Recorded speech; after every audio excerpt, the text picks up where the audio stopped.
Oke, jadi pasca dilantiknya Gubernur Jawa Barat, Kang Deddy Mulyadi, bahkan sebelum menjadi gubernur pun beliau banyak mewacanakan terkait dengan pendidikan. Bagi sahabat-sahabat yang belum melihat videonya seperti apa, statementnya seperti apa, silahkan lihat dulu dan nanti kita akan sama-sama komentari di sini. Nah, kali ini saya akan memberikan analisis terkait beberapa statement yang sangat menggemparkan di dalam dunia pendidikan. Di antaranya beliau banyak melarang-melarang kegiatan yang mungkin selama ini di beberapa sekolah itu sudah biasa dilakukan. Seperti kegiatan renang, kemudian study tour, kemudian wisudaan, kemudian komite sekolah yang cari dana untuk pembangunan infrastruktur di sekolah, jual beli buku, jual beli seragam yang saya pikir di sebahagian sekolah itu memang biasa dilakukan. Sepemahaman saya dari apa yang Kang Deddy sampaikan, sebetulnya Kang Deddy itu ingin mengatakan bahwa di sekolah itu jangan banyak komersialisasi loh. Di sekolah itu jangan ada transaksi jual beli. Di sekolah itu jangan ada kalkulasi untung dan rugi. Apalagi di sekolah negeri yang notabene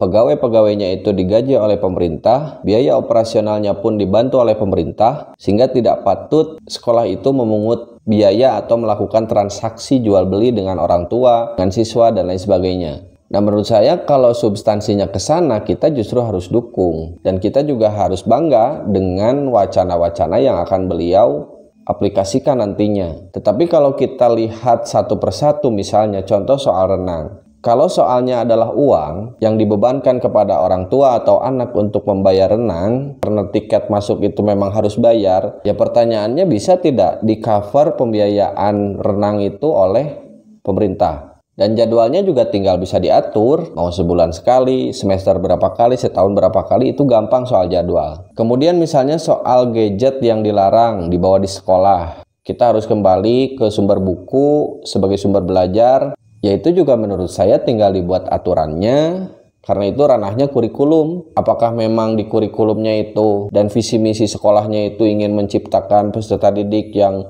maju, inovatif, melek teknologi dan sebagainya.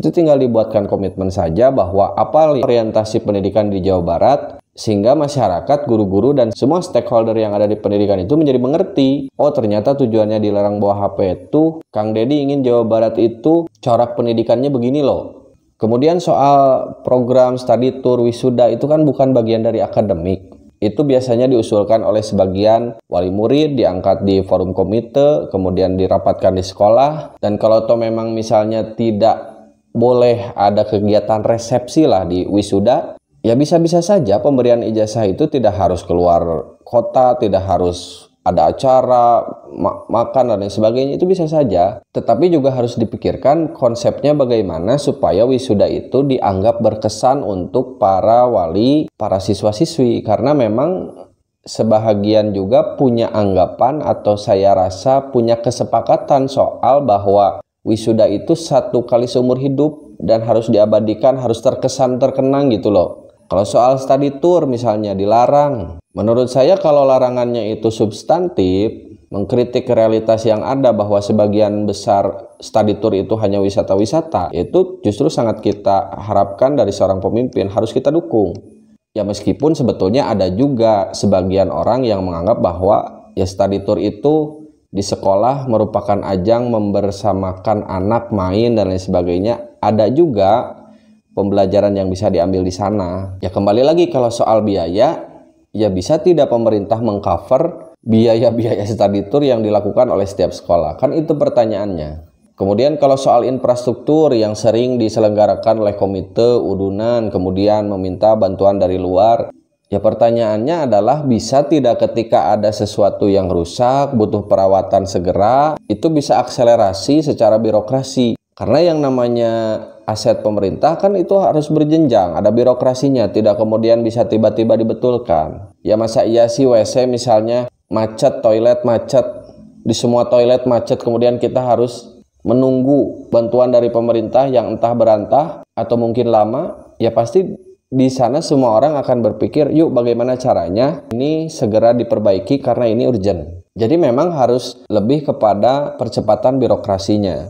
Dan memang harus betul-betul mengecek setiap lapangan, tidak hanya berdasarkan aset, tidak hanya berdasarkan data, tapi harus tahu persis konstruksi bangunan, tata ruang, dan lain sebagainya di tiap sekolah, sehingga jika ada kemungkinan terjadi kerusakan dan lain sebagainya, itu dapat cepat tanggap diatasi oleh pemerintah. Sehingga kita semua sebagai masyarakat, sebagai guru, sebagai siswa itu regreg dan tidak harus banyak memikirkan biaya-biaya. Dan menurut saya kalau guru juga harus dibebankan mengelola uang, mengumpulkan dana dan sebagainya, menurut saya itu terlalu capek lah. Mengurus anak-anak juga itu sudah luar biasa capeknya. Jadi dalam video ini saya ingin katakan bahwa ketika statement-statement Kang Deddy Mulyadi ini ingin menormalkan sekolah sebagai ruang untuk belajar dan pendidikan, tidak ada komersialisasi di sana, tidak ada kalkulasi untung rugi di sana, tidak ada pungutan-pungutan, itu saya sangat setuju. Kalau menurut sahabat-sahabat bagaimana?